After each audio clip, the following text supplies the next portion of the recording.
So hello everyone, welcome to our channel chapter 108। और जैसा कि आपको पता है कि हमारी जो सीरीज़ चल रही है नो योर एग्ज़ाम केक्स, ठीक है, केक्स सीरीज़। ये जो केक्स सीरीज़ है इसमें मैं बहुत सारे वेरियस एग्ज़ाम्स जो है कवर करने वाला हूँ। और उसी एग्ज़ाम की सीरीज़ में आज जो हमारा एग्ज़ाम है दैट इज़ CDS। CDS क्या है, इसके एलिजिबिलिटी क्राइटेरियाज़ क्या है, इसकी क्वालिफ़िकेशन क्या होती है, क्या फिज़िकल टेस्ट होता है, सैलरी क्या है, एज लिमिट क्या है और सिलेबस क्या है, ये सब जानेंगे इसमें।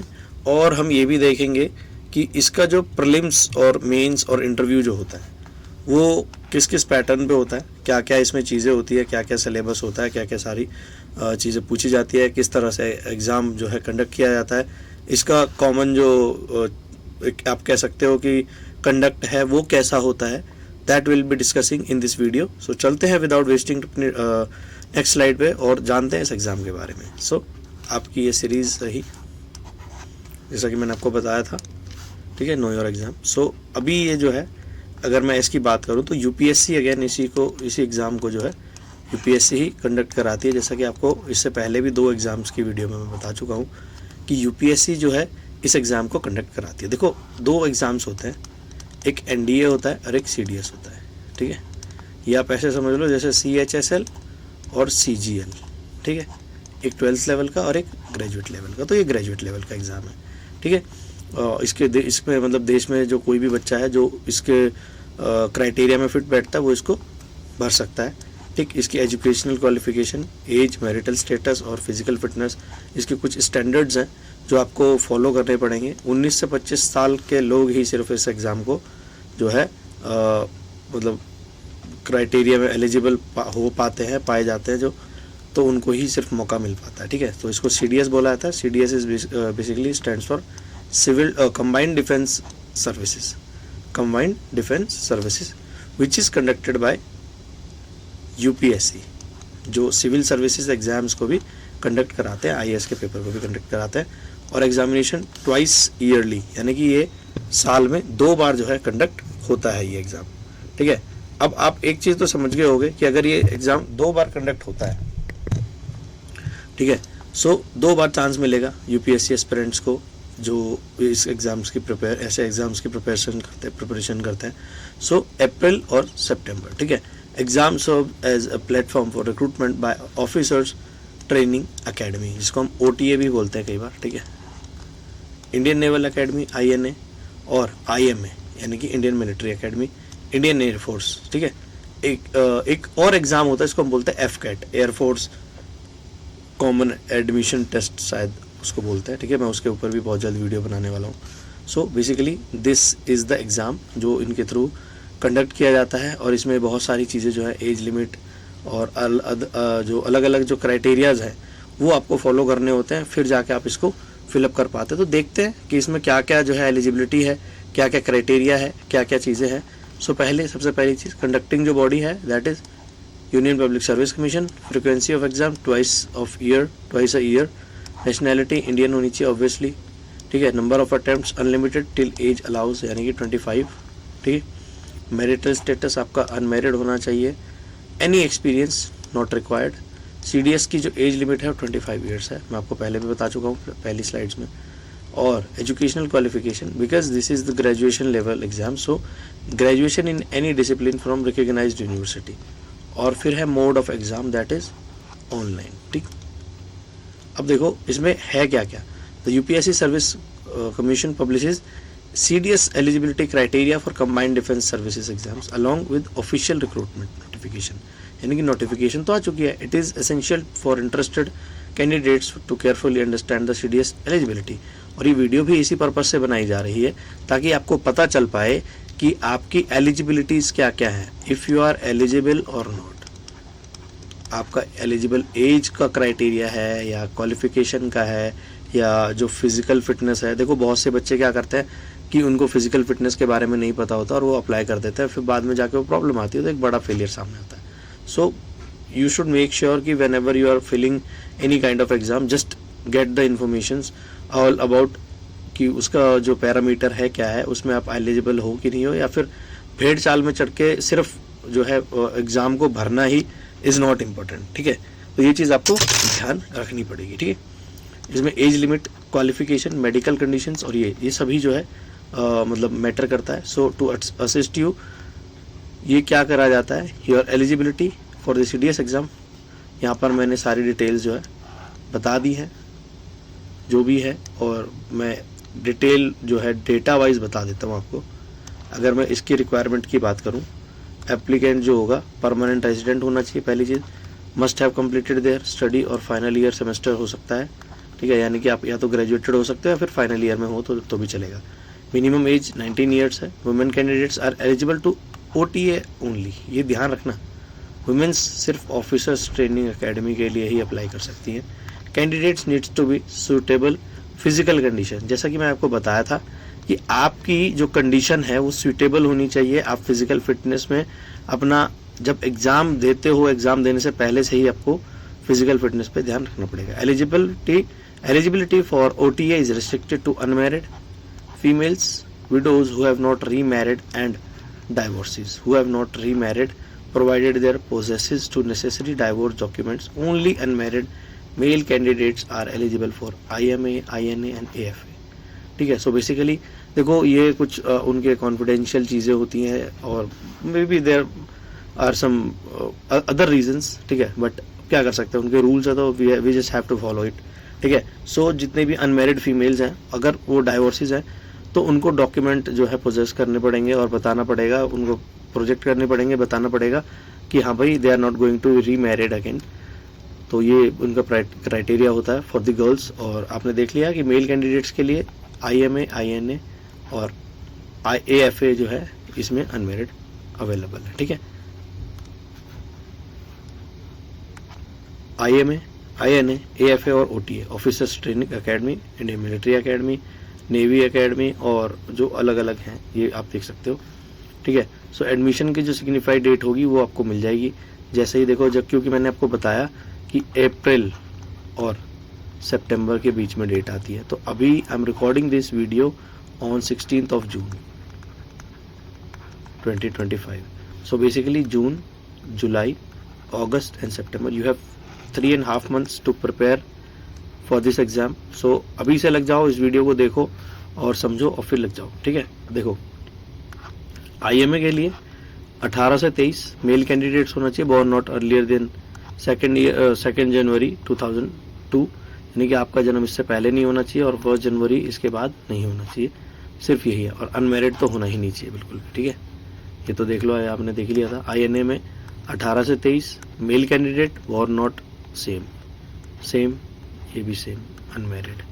एयरफोर्स में थोड़ी सी देखो आपको जो है एज मिल जाएगी, 20 से 24 साल, बोर्न नॉट वही सेम डेट 2 जनवरी 2002 से जन्म पहले नहीं होना चाहिए और इसके बाद नहीं होना चाहिए. 25 साल अनमैरिड और बोथ मैरिड और अनमैरिड दोनों चल सकते हैं एयरफोर्स में. फिर आता है officers training SSC, women non technical courses होते हैं, वो आप देख सकते हो.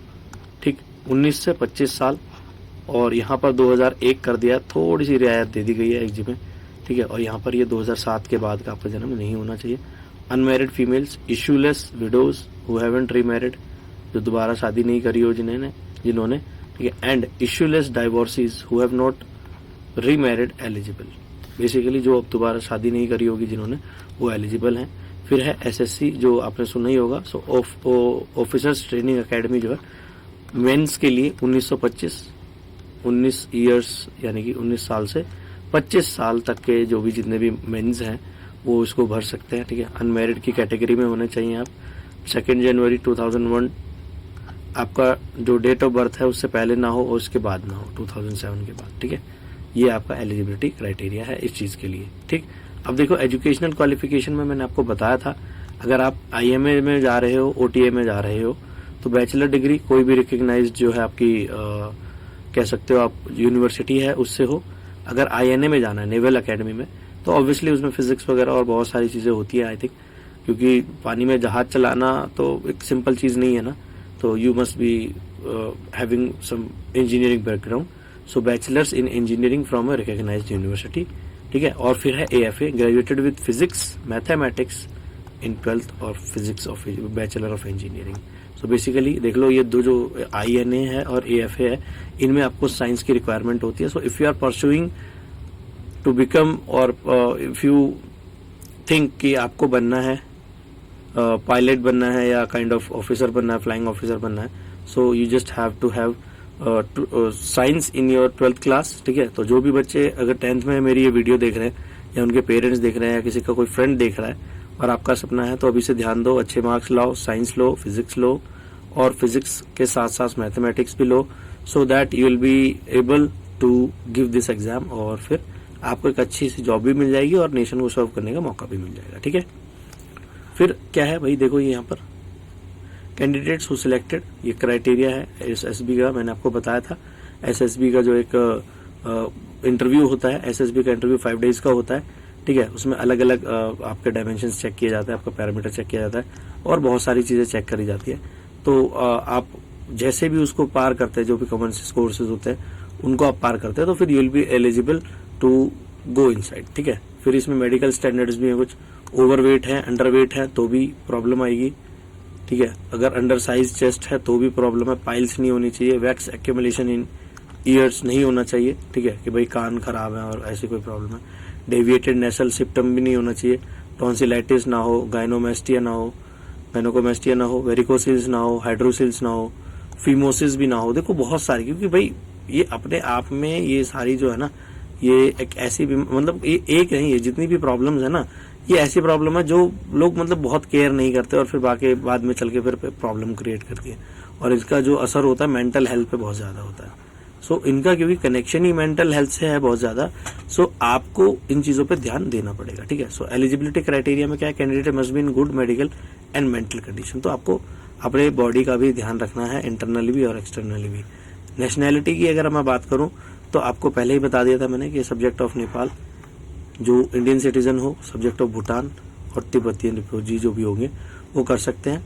With the aim of permanently settling in India, people of Indian descent came from countries such as Kenya, United Republic of Tanzania, Malawi, Zaire, Zambia, Ethiopia, Pakistan, Sri Lanka, Burma, East African Republics of Uganda and Vietnam. Candidates who fall under category 2, 3, 4 and 5 must showing hiring organization a valid eligibility certificate issued by the government of India. देखो, if you are belonging from any of the country, तो you will have the chance to get, मतलब अगर आप permanently India में settle होना चाहते हो तो ही पहली चीज। दूसरी चीज, गवर्नमेंट ऑफ इंडिया आपको एक सर्टिफिकेट इशू करके देगी। After that only you will be able to get the option और get the opportunity to get the job in this category, ठीक है। फिजिकल स्टैंडर्ड क्या है, the minimum acceptable height for female candidate is 152 centimetres. Males के लिए क्या है भाई, देखो यहाँ पर तो ये हो गया, ठीक है। फीमेल कैंडिडेट्स के लिए देखो, वो आई थिंक वो वाला चार्ट पीछे रह गया। सो यहाँ पर age limit eligible if they are not born earlier, same चीज 2 January 2001 and not later than 1 January 2007। Educational qualification, किसी भी एक अच्छे रिकॉग्नाइज्ड यूनिवर्सिटी से डिग्री होनी चाहिए आपके पास। नेशनल जो है आप सिटीजन होना चाहिए, सब्जेक्ट ऑफ भूटान, नेपाल हो सकते हो, तिब्बतियन रिफ्यूजी हो सकते हो, जो 1 जनवरी 1962 से पहले आप भारत में आए हो तो, ठीक है। Only unmarried females, widows who have not remarried, divorcees who have not remarried possesses divorce documents are eligible for OTA. यानी कि किसी भी हालत में आपको सिंगल होना पड़ेगा। Females are not eligible for IMA, INA, AFA, only unmarried females candidates are eligible, ठीक है। So this was all the details. So first of all, अगर आपने यहाँ तक वीडियो देखी है, so as I says, just congratulate yourself first. Why I'm saying this? I'm saying this because देखो, ऐसे टाइम पे आपको पता है कि बहुत से लोग अपना जो टाइम है वो बर्बाद करते हैं, वहीं पे आप अपना टाइम अच्छे काम के लिए लगा रहे हो, अपने करियर के लिए लगा रहे हो। सो मतलब ये आपके लिए भी अच्छी बात है और हमारी कंट्री के लिए भी अच्छी बात है कि अगर आप पढ़ते हो, लिखते हो और एक अच्छा ऑफिसर बनते हो तो हमारे देश को एक अच्छा ऑफिसर भी मिल सकता है, ठीक है। So just congratulate your self and thank your self कि आप अपने ऊपर मेहनत करने के लिए ये सारी चीज़ें करते हो, ठीक है। और इसमें जो भी चीज़ें आपको मैंने बताई, I hope this will help you. So this is all about what I wanted to tell you कि क्या क्या एलिजिबिलिटी होते हैं, क्या क्राइटेरिया होता है। देखो सैलरी वगैरह जो होती है 90+ ही होती है, ये ध्यान रखना, ठीक। और बाकी तो अपडेशन आता है क्योंकि 8 पे कमीशन आएगा और बाकी सारी चीज़ें आएंगी, तो अपग्रेडेशन चलता रहता है इसमें, ठीक है। सो वो आपको करंट सिचुएशन में पता चल जाएगा when you will be appearing in this exam once you get selected, तो वो तो देखो बाद में पता चल ही जाता है, ठीक है। अच्छा, एक चीज़ मेरे को और शेयर करनी थी, वो ये है कि ट्यूसडे को आई विल बी अपलोडिंग इंग्लिश की वर्ब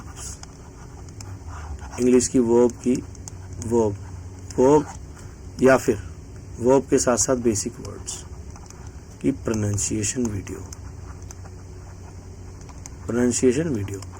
वीडियो क्या होगा, अराउंड 30 मिनट्स की वीडियो होगी, या फिर हो सकता है उससे ज़्यादा हो, ठीक।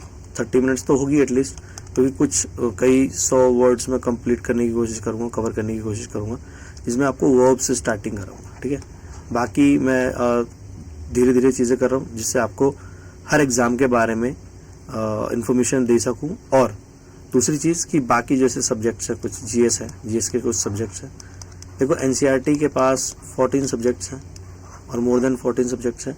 अगर मैं फिज़िक्स छोड़ दूँ, देखो फिज़िक्स वैसे तो although I am pass out from ISC with biology, I could also teach science subjects, but क्योंकि मैं एक सिविल सर्विसेज का एस्पिरेंट रह चुका हूँ मैं हूँ स्टिल, सो मुझे जो है फोकस ज़्यादा करना पड़ता है जीएस पे, जिसकी वजह से मेरी जो स्ट्रेंथ है वो जीएस पे ही है, ठीक है।